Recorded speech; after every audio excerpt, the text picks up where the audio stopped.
За өнөөдрийн сэдэв бизнесийг алдагдлалд оруулдаг үндсэн шалтгаан. За нэгдүгээр шалтгаан нь бол тайлагнал. Аливаа бизнес эрхлэгч бизнесийнхээ ашиг, орлого, зарлага бүх юмуд бол тайлагнаж сурах хэрэгтэй. Одоо Монголд болохоор чинь нэг эзэнтэй, нэг захиралтай, эзэн өөр захирлаа гэдэг тайлагнахгүй яваад идэг. Тэр нь болохоор чи өөрөө өөрийгөө хуурах хандлага бол төвөөмөл байдаг байгаа. Тэгэхээр ямар нэгэн байдлаар бол тайлагнаж сурах хэрэгтэй гэж.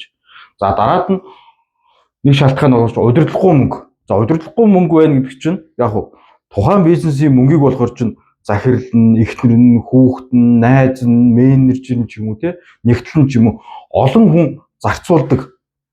Яг нэгдсэн нэг удирдлага байх хэрэгтэй. Одоо нэгэсэнд бол нэг машины нэг л хүн жолооддог үстэй. Түүнтэй адилхан удирдлагатай байх нэг өдөр.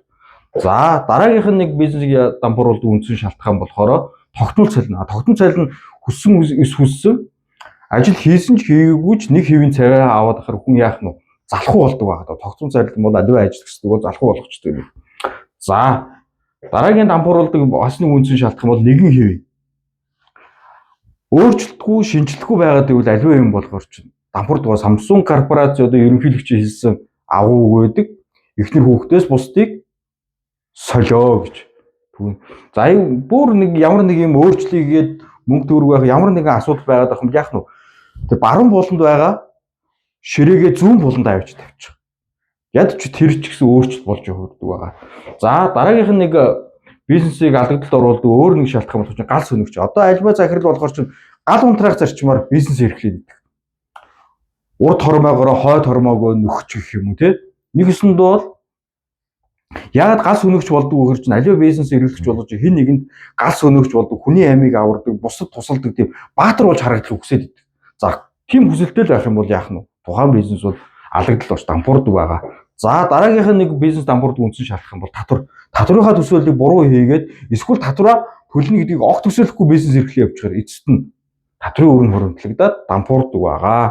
За дараагийнх нь нэг бизнес дампуурдаг үндсэн шалтгаан бол яах нь хит хэлт байдаг. Одоо би өнөөдөр нэг 100 сая төгрөгийн борлуулалтаа хийж чинь миний борлуулалт огцон нэмэгдээд 5 тэрбум болчихвол яах нь бизнесийнхаа тэр хит хэлтийг болохоор гүйцэж чаддаггүй. Хяналтаа алдчихдаг. Тэгээд 100 сая төгрөгийн бизнес эрхлээд 50 сая төгрөгийн ашиг олдог байсан бол 5 тэрбум бизнес эрхлээд яах нь алдагдал ороо явчихдаг. Тийм хит хэлттэй байх юм бол хяналтаа алддаг. Айгүй тийм сул тал байдаг байгаа. За дараагийнх нь нэг зүйл болохоор чинь үр дүнгээ хэмждэг. Үр дүн бол яах нь бизнесийн үр дүн бол зөвхөн мөнгөөр хэмжигддэг. Мөнгө нь юугаар хэмждэг? Үлдэгдэл мөнгө.